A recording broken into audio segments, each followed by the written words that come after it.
भवत्सु कुशल प्रश्नः आत्मा रामेषु नेष्यते कुशला कुशला यत्र न संति मतिवृत्तयः। हम तो आपसे एक ही बात पूछेंगे महाराज, हमारा कल्याण कैसे हो आप ये बताओ। संपृच्छे भव एतस्मिन् क्षेमः केनांजसा भवेत्। एतस्मिन् भवे अंजसा केन क्षेम भवेत्। हमको तो ये बताइए हमारा कल्याण कैसे हो इस जन्म में, इसी जन्म में हमारा कल्याण कैसे, अगले जन्म में नहीं, अगले जन्म में नहीं। पूज्यपाद पंडित हैं श्रद्धेय अपने जमाने के ब्रज के महान रत्न पंडित ज्ञा प्रसाद जी के यहाँ जब मैं जाऊं तो हमसे एक शब्द कहा करते थे, हमको बहुत मानते थे, बहुत सम्मान है, बहुत प्यार करते थे, सम्मान करते थे, उनकी बड़प्पन है, मुझको प्यार मानते हैं, बहुत प्यार करते थे। तो जब जाऊं तो एक बात पूछे, एक बात कहें कि इसी जन्म में और इसी शरीर में भगवान को प्राप्त कर लेना है। एक शब्द कहा करते थे, मुझे हमेशा याद रहता, इसी जन्म में और इसी शरीर से भगवान को पाना है, ये मत भूलना, ये मत सोचना कि आगे जन्म में हो जाएगा, ना ना ना, आगे जन्म में ठीक है, इस जन्म में करना है, ऐसा करना है ना। आप सब जानते होंगे वृंदावन वाले, संपृच्छे भव एतस्मिन् भवे, संपृच्छे भव एतस्मिन् क्षेमः केनांजसा भवेत्। अब इसके ये पृथु जी ने कहा, श्री राम पृथु जी ने जो वाणी पूछा है उसमें चार गुण उसके कहे गए, सारम सुष्ठु मितम मधु। बोलना कैसे चाहिए, सार तत्व बोलना चाहिए, सुष्ठ सुंदर बोलना चाहिए, मितम थोड़ा बोलना चाहिए, और मधु मीठा बोलना चाहिए। समझे, सारम सुष्ठु मितम मधु, ये वाणी के चार गुण हैं, इसको याद करिए, सारम सुष्ठु मितम मधु। हमारे राम जी सार भाषी हैं, सुष्ठु भाषी हैं, मित भाषी हैं, मधुभाषी हैं, हम तो और बहुत कहेंगे आपसे, पूर्व भाषी हैं, अपूर्व भाषी हैं, ऋतुभाषी हैं, सत्यभाषी हैं, अरे बहुत है। सारम सुष्ठु मितम मधु, स्मयमान इव प्रीत्या कुमार प्रत्युवाच। संत कुमारों ने कहा, महाराज बहुत बढ़िया श्लोक है, इसको आपको पढ़ना चाहिए, इसको आपको अवश्य पढ़ना चाहिए। श्री राम जी महाराज हैं लगभग 20-21 श्लोकों में उनका है। एक श्लोक में आपको बताऊं, संगम खलु साधूनाम साधु पृष्ठम महाराज सर्वभूत हितात्मना भवता विदुषा चाप्यः साधूनाम मतिरीदृशी। हे महाराज, आप संपूर्ण प्राणियों के हित की कामना से आपने बहुत अच्छा पूछा है, बहुत सुंदर है। आप ऐसे विद्वान की भी साधु में ऐसी इस प्रकार की बुद्धि है। महाराज एक बात याद कर लो, सारे उपदेशों का सार, संगम खलु साधूनाम उभयेषांच सम्मतः यत् संभाषण संप्रश्न सर्वेषां वितनोति सम।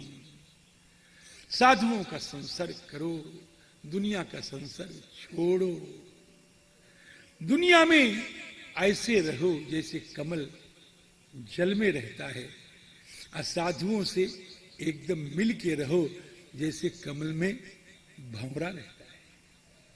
श्री राम जी, साधुओं में ऐसे रहो जैसे कमल में भंवरा रहता है, और दुनिया में ऐसे रहो जैसे जल में कमल रहता है। यत् संभाषण संप्रश्न सर्वेषां वितनोति। जिनसे भाषण करना, जिनसे पूछना हो, शम वितनोति है, कल्याण करने वाला है। अगर पूछना हो तो साधु से पूछो। आपने तो अब ये राजा कहते हैं बहुत बढ़िया बात, हम जानते हैं आपने हमारे ऊपर क्यों कृपा की है, कि हमने क्यों कृपा की है, कि महाराज जी आपने हमारे ऊपर अपने मन से नहीं कृपा की है। हमारे पास ठाकुर जी आए थे, हमारे पास ठाकुर जी आए थे, हाँ हाँ, और जब ठाकुर जी आए थे यज्ञ के बाद तो ठाकुर जी ने कहा था, क्या कहा था कि रस्वे न काले न गृहोपयातान दृष्टास सिद्धान अनुरक्त लोकहा। मेरे राम जी ने कहा था कि थोड़े दिनों के बाद तुम अपने घर में ही आए हुए संतों का दर्शन करोगे। उसी प्रभाव से आप यहां आए हैं। कृतो में नुग्रह पूर्वम हरिणा आर्तानुकंपिना, आर्तानुकंपिना हरिणा में पूर्वमेव अनुग्रह कृता, पहले ही भगवान ने अनुग्रह किया है। उसके बाद आप आए हो। तम आपादय तुम ब्रह्मन भगवन यूयमागता, भगवान के दर्शन का फल देने के लिए, भगवान के वचनों को सत्य करने के लिए यूयम आगता, आप आ गए हो महाराज जी। भगवान का दर्शन न होता तो आपके दर्शन न होते, भगवान की वाणी न होती तो आप यहां आते नहीं। भगवान के दर्शन का ही फल है कि आपके दर्शन हो गए। एक महात्मा कहते हैं हमारा मन लुप्त हो रहा, समय नहीं है, मैं क्या करूं, मुझे एक दो चौपाई कहने की आज्ञा दो। आज्ञा है, दो चौपाई कहूंगा, है ना। भरद्वाज जी महाराज के यहाँ भरत जी महाराज पहुंचे।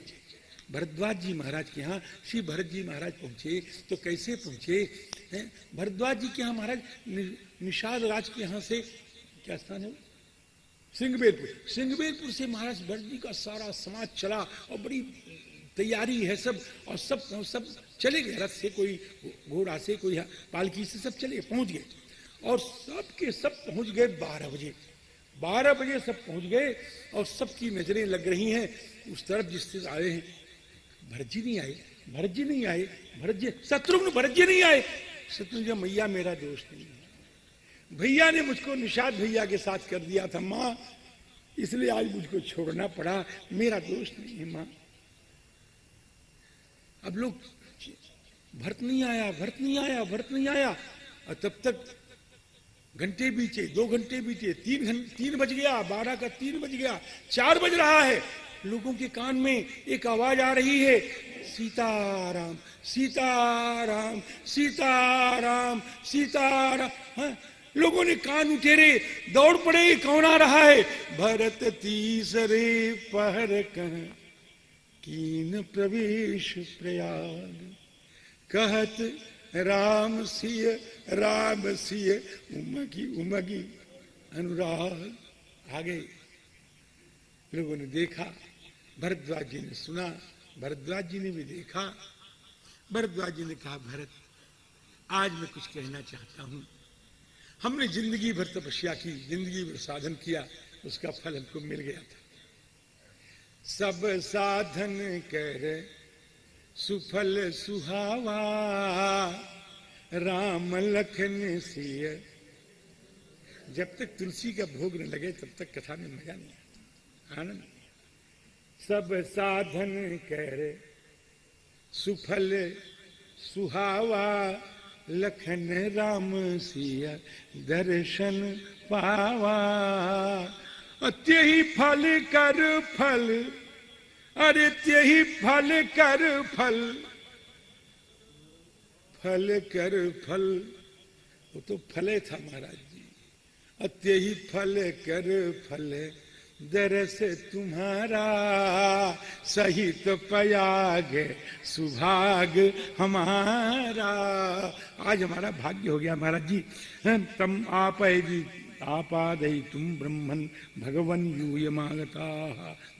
अब आप महाराज जी हम प्रणाम कर रहे हैं, इसी से आप संतुष्ट हो जाएं। आपका उपकार कौन कर सकता है? 5 पुत्र हुए श्री पृथु महाराज के, और अंत में अपनी बेटी को बेटों को सौंप दिया। अरे बाबा समझिए, अपनी बेटी को पृथु महाराज ने अपने बेटों को सौंप दिया। नहीं समझ? अपनी बेटी को माने है पृथ्वी को बेटों में छोड़ दिया, ले उसका पालन करो। और बेटी रोने लग गई महाराज। बेटे नहीं रोते, रोती तो बेटी। अरे गृहस्थों, कभी हमारी बात झूठी हो तो बताना, हाथ उठा के बताओ सही है कि झूठी है। एक नहीं उठा, सब उठाओ। ये गृहस्थ जो हमारी बात सही मानते हो तो उठाओ। बेटी रोती है, बेटा नहीं रोता। बेटा तो कभी कभी रोता है, बेटी तो हमेशा रोती है विरह में। बेटा तो स्वार्थ से रोता है, बेटी तो बिना स्वार्थ की रोती है। बोलो महाराज, राम राम जी, सियाराम सियाराम। रुदतीम लिखा है, देखो इसमें, बिरहाद रुदतीम इव आत्मजा आत्मजेषु आत्मजाम्यस्य। बिरहाद रुदतीम इव आत्मजाम आत्मजेषु न्यस्य। बेटा मेरी बेटी का संभाल करना, मेरे पुत्रों मेरी बेटी का संभाल करना। मेरी बेटी को दुख न होने पावे। मेरी बेटी को दुख कब होगा? पृथ्वी को दुख कब होगा? जब पृथ्वी पर परद्रोही आ जाएगा तो पृथ्वी को दुख हो जाएगा। पृथ्वी कहती है मुझको, देखो पर्वतों का भार भार नहीं मालूम पड़ता, समुद्रों का भार भार मालूम नहीं पड़ता, नदियों का भार भार मालूम नहीं पड़ता, ये दुनिया का भार भार मालूम नहीं पड़ता, लेकिन एक परद्रोही आ गया तो मुझे बोझा मालूम पड़ता है। गिरि सरी सिंधु भार नहीं मुही, जस मुही गरु एक परद्रोही। तो बिरहाद रुदती मिव आत्मजाम आत्मजे शून्यस्य।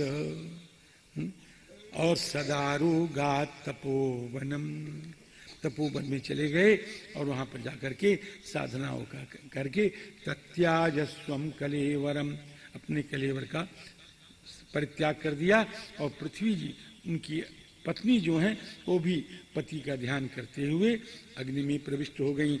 विवेश वन्यम ध्यायतीम भर्तृपादौ। पृथ्वी का चरित्र बहुत बढ़िया है, इसको जो पढ़ता है सच निपुणाम लभते रतिम मनुष्य, स मनुष्य निपुणाम रतिम लभते। अब इसके बाद अब पृथु के वंश में अब एक बरहिषद नाम के राजा हुए महाराज जी। उन्होंने यज्ञ बहुत किया, मेध यज्ञ किया, अनेक पशुओं को मारना, ऐसा वैसा, ये सब यज्ञ बहुत किया, बहुत पशु मारे गए। अरे बहुत पशु मारे गए हो, और इतना यज्ञ किया कि पृथ्वी को कुशों से पाट दिया उन्होंने। और इनका नाम पड़ गया प्राचीन बरही।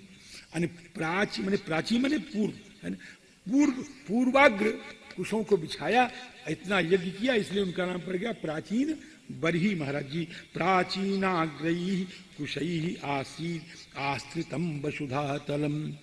प्राचीन बरही के 10 पुत्र हुए और वो सब के सब प्रचेता ही कहलाए, है ना। अब ये सब प्रचेता जो हैं अपने पिता की बात को लेकर के और पश्चिम की तरफ चले गए। और वहां पर महाराज जी बहुत समुद्र की तरह एक बहुत बढ़िया तालाब था, उसमें तपस्या किया। वहां पर भगवान शंकर आए और शंकर ने आकर के उनको रुद्रगीत का उपदेश किया। रुद्रगीत का उपदेश किया, इधर तो रुद्रगीत की उपदेश किया और उधर भक्ति कर रहे हैं अपना। कौन? प्रचेता लोग। समझ गए? नहीं समझ? जल्दी कहेगा। प्रचेता लोग भक्ति कर रहे हैं जल्दी। अब उसके बाद फिर महाराज जी, नारद जी महाराज बड़े कृपालु। नारद जी की तरह कृपालु दुनिया में कोई होगा नहीं, मैं आपसे सच्ची कह रहा हूं। नारद जी की तरह कृपालु दुनिया में कोई नहीं होगा। मन का था नारद जी कृपालुता वर्णन करने का, घड़ी कहती हो चुप। तो राम जी, हाँ, क्या कह रहे? चुप कह रही, एक घड़ी कह रही चुप। तो राम जी, नारद जी बड़े कृपालु हैं। अब महाराज जी नारद जी पहुंचे, प्राचीन बरही के पास पहुंचे और प्राचीन बरही से कहते हैं उस कि देखो राजा, कहे हाँ, कहे ये तुम जो इतना काम कर रहे हो ना, ये सब ये अच्छा नहीं है, आगे बताएंगे। हम तुमको एक बात बताएं। कहें क्या? क्या? एक उपाख्यान सुनाएंगे। तो नारद जी महाराज ने उनका राजा का मंगल करने के लिए एक उपाख्यान सुनाया। उपाख्यान से समझाया, है ना।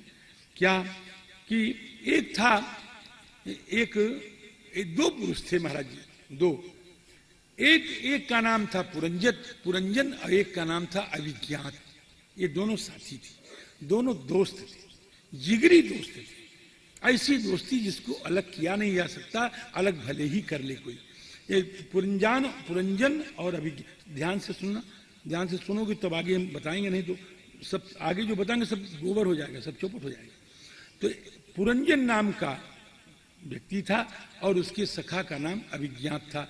अब पुरंजन कहीं रहने के लिए जगह खोज रहा था कि जगह कहीं बढ़िया मिल जाए तो हम वहां रह लें। इधर गया उधर गया, कहीं काम की जगह मिली नहीं। तो हिमालय पर्वत के दक्षिण तरफ एक बढ़िया नगर मिल गया उसको महाराज, और उस नगर में एक रहने की जगह भी मिल गई। रहने की जगह कैसे मिल गई? एक नगरी मिल गई। वो नगरी कैसी थी कि उसमें 9 दरवाजे थे महाराज, 9 दरवाजे थे। 5 तो पूरब की ओर थे, एक दक्षिण की ओर था, एक उत्तर की ओर था, और 2 पश्चिम की ओर थे। कितना हो गया? 9 हो गया, नहीं हो गया? 5 1 6 1 7 2 9, 9 दरवाजों की एक नगरी मिल गई। अब उसको तो बड़ी अच्छी लगी और उसी में रह गया। 9 दरवाजों की पुरी में वो रह गया। कौन? पुरंजन। आसीत पुरंजनो नाम राजा राजन बृहच्छवा तस्या विज्ञात नाम आसीत, है ना, सखा। अब वो रह गया उसमें। अब जो रह गया तो उस पुरी की रक्षा कौन कर रहा था? पुरी की रक्षा एक 5 सिर वाला सांप कर रहा था महाराज जी। और वहां पर एक स्त्री देखा उसने, बड़ी सुंदरी थी। उसका वर्णन बहुत बढ़िया है, बड़ा साहित्यिक वर्णन है। तो वो आप लोग पढ़ना, है ना। का हमको तो कभी पढ़ना पड़ता है पाठवाट में। का तुम कंज पलाशाक्षी, वो पूछता है कि हे कंज पलाशाक्षी तुम कौन हो? हे कमल नैनी तुम कौन हो? ऐसा पूछता है उसने। हम बड़ी जल्दी निकालेंगे उसको। तो और तुम कौन हो? कहें हम कौन हैं क्या हैं इसको छोड़ो, ये हम बताएंगे भी नहीं, हम जानती भी नहीं, इससे तुमको मतलब क्या है? तुम तो हम जानते हैं हमारे ऊपर अनुरक्त हो गए हो और हम भी तुम्हारे ऊपर अनुरक्त हो गए हैं, है? तो फिर अब किसी दूसरे की जरूरत क्या है? अब कुछ पूछने की आवश्यकता ही क्या है? आओ हमारा तुम्हारा ब्याह हो जाए, है ना। और हो गया हमारा, अब हो गया, अब ब्याह हो गया। अब वो जो पुरंजन था उस स्त्री के चक्कर में ऐसा पड़ा कि जो जो चाहे वही करे महाराज। महिषी यद यद ईहेत तत्तद एवान्वर्तत। अब महाराज वो तो शराब पिए हो। कौन शराब पिया? कौन पिए? वो पहले महिषी पिए तब पुरंजन पिए। तो राम जी पहले उस शराब पिए महाराज जी। तब क्वचित पिबंत्याम पिबती मदिराम मद विह्वला, वो भी पिए महाराज। वो खाए तो ये खाए, वो पिए तो ये पिए, वो गावे कभी कुछ, वो कभी कभी कहे महाराज ताना नाना, तो ये भी ताना नाना करे महाराज जी। हाँ, क्वचित गायति गायंत्या, और कभी रोवे झुट्ठे हो तो ये भी रोने लगे, फू फू फू रोने लग गए। हाँ हो राम जी। रुदत्याम रुदती क्वचित, और जो हंसे बिना मतलब के, बिना मतलब हंसे लगे। ऐसा चक्कर बन गया महाराज जी, ऐसा रहने लग गया वो तो। हाँ, ऐसा रह गया जैसे जैसे जैसे तमाशे का